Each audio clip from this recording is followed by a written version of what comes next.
एक रिलेशनशिप तभी कामयाब होता है जब उसकी नींव भरोसे पर टिकी हो। यही भरोसा जब थोड़ा भी डगमगाता है तो इसका परिणाम बहुत ही भयानक और कई बार जानलेवा तक हो जाता है। ऐसा ही कुछ पिछले दिनों मलेशिया में हुआ। एक मलेशियाई मॉडल ने अपने बॉयफ्रेंड को चाकुओं से घोंपकर मौत के घाट उतार दिया, वो भी बस जरा सा शक होने पर। तो आखिर इस पूरी घटना की कहानी क्या है?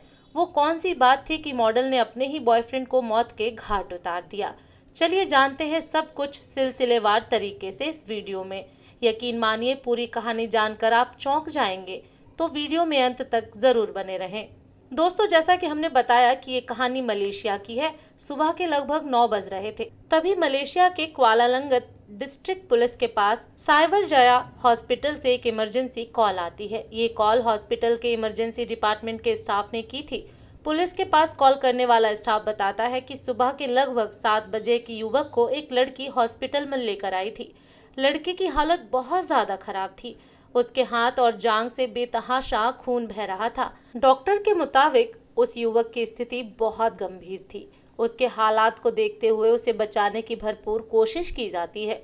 यहाँ तक कि लगभग 30 मिनट तक उसे सीपीआर देकर बचाने का प्रयत्न किया जाता है, मगर सभी कोशिशें नाकाम हो जाती हैं और फिर 7:25 पर उस लड़के को मृत घोषित कर दिया जाता है। इस जानकारी के बाद पुलिस वाले अस्पताल में पहुंचते हैं और शव को पोस्टमार्टम करने के लिए भेज देते हैं। इसके अलावा लड़के की पहचान करने के लिए भी कोशिश शुरू कर दी जाती है। शुरुआती जांच में ही पता चल जाता है कि मरने वाले लड़के का नाम गौशिगन विनेश्वरन है। पुलिस द्वारा जुटाई गई जानकारी के मुताबिक गौशिगन पेशे से एक फोटोग्राफर था। एक फोटोग्राफर से किसकी दुश्मनी हो सकती है और कौन उसे इतनी बेरहमी से मार सकता है, इस बात का पता लगाने के लिए अब पुलिस वाले अपनी जांच का दायरा बढ़ाते हुए गौशिगन के परिवार वालों को कुछ जानने वालों से संपर्क करते हैं। इस जांच में पुलिस वालों के सामने तामी आनंदन नाम की एक पार्ट टाइम मॉडल का नाम सामने आता है। कुछ सोर्सेज के मुताबिक तामी आनंदन मूल रूप से भारतीय हैं।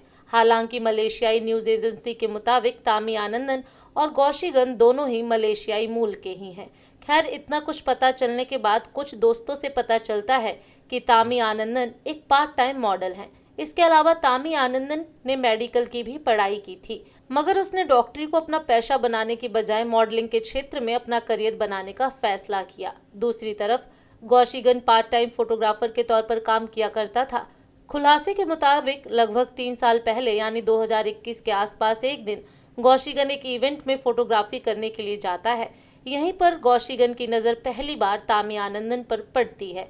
यहीं से इन दोनों की बातों का सिलसिला शुरू होता है और फिर दोनों एक साथ काम करने लगते हैं। बीतते समय के साथ इन दोनों की दोस्ती भी हो जाती है और फिर देखते ही देखते यही दोस्ती प्यार में बदल जाती है। पुलिस की जांच में हुए खुलासे के मुताबिक पिछले 3 साल से तामी आनंदन और गौशिगन रिलेशनशिप में थे। दोस्तों के मुताबिक इन दोनों का रिश्ता भी काफी अच्छा चल रहा था। तो अब सवाल उठता है कि जब गौशिगन और तामी आनंदन का रिश्ता काफी अच्छा था, तो आखिर अचानक से ऐसा क्या हुआ कि गौशिगन की मौत हो गई? इस बात का जवाब अब कोई दे सकता था तो वो थी तामी आनंदन। इसलिए पुलिस वाले तामी आनंदन की तलाश में लग जाते हैं। जब पुलिस की एक टीम को तामी के घर पर भेजा जाता है तो पता चलता है कि वो घर पर नहीं है। इधर पुलिस जांच में लगी हुई थी, उधर तामी आनंदन के इंस्टाग्राम अकाउंट पर कुछ ऐसे वीडियो और तस्वीरें अपलोड की जाती हैं जिसे देखकर हर किसी के पैरों तले जमीन खिसक जाती है। वो वीडियो किसी और की नहीं बल्कि गौशिगन का ही था। वीडियो में तामी आनंदन भी साफ दिखाई दे रही थी। वीडियो में साफ दिखता है कि गौशिगन के हाथ और जांघों से बेतहाशा खून बह रहा है। दूसरी तरफ तामी आनंदन भी परेशान दिख रही हैं। इसके अलावा कमरे में एक और लड़का है जिसके हाथ में मोबाइल है और वो इन सभी घटना की वीडियो रिकॉर्ड कर रहा है। पुलिस से पूरी कहानी समझ में नहीं आती है, इसलिए पुलिस वाले तामी आनंदन की तलाश तेज कर देते हैं। अस्पताल वालों ने जानकारी दी थी कि इस लड़के को अस्पताल तक कोई एक लड़की लेकर आई थी, इसलिए पुलिस वाले अनुमान लगाते हैं कि शायद इस लड़के को अस्पताल तक लाने वाली कोई और नहीं बल्कि तामी आनंदन ही होगी। और अगर वास्तव में तामी आनंदन इसे अस्पताल लेकर आई होंगी तो फिलहाल अस्पताल के आसपास के इलाकों में ही हो सकती हैं। इसी शक के आधार पर पुलिस की कई टीम अब अस्पताल के आसपास के इलाकों में सर्च ऑपरेशन शुरू कर देती हैं। पुलिस की तरकीब काम आती है और फिर लगभग 4 घंटे की मेहनत के बाद पास के ही एक इलाके से पुलिस द्वारा तामी आनंदन को गिरफ्तार कर लिया जाता है।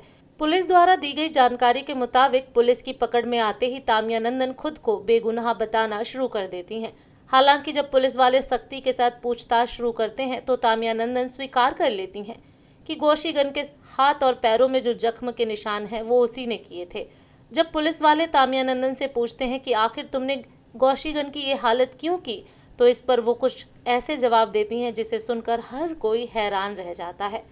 तामिया नंदन द्वारा दिए गए बयान के मुताबिक इन दोनों का रिश्ता तो बहुत अच्छा चल रहा था, मगर पिछले कुछ दिनों से तामिया नंदन को लगने लगा है कि गौशीगन उसे समय नहीं दे रहा। इसके अलावा तामिया नंदन को शक होने लगता है कि शायद गौशीगन अब किसी और को प्यार करने लगा है।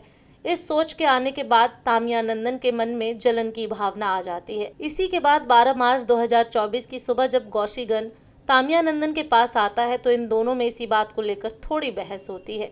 इसी बहस के बीच तामिया नंदन एक चाकू निकालती हैं और इस चाकू से गौशीगन की कलाई पर जोरदार वार करती हैं, जिससे गौशीगन की कलाई से बेतहाशा खून बहने लगता है। अभी गौशीगन संभलता भी नहीं है कि तामिया नंदन अगला वार गौशीगन की जांघों पर कर देती हैं। लगातार चाकू के हमले की वजह से गौशीगन के शरीर पर कई गहरे जख्म हो जाते हैं और बेतहाशा खून बहने लगता है।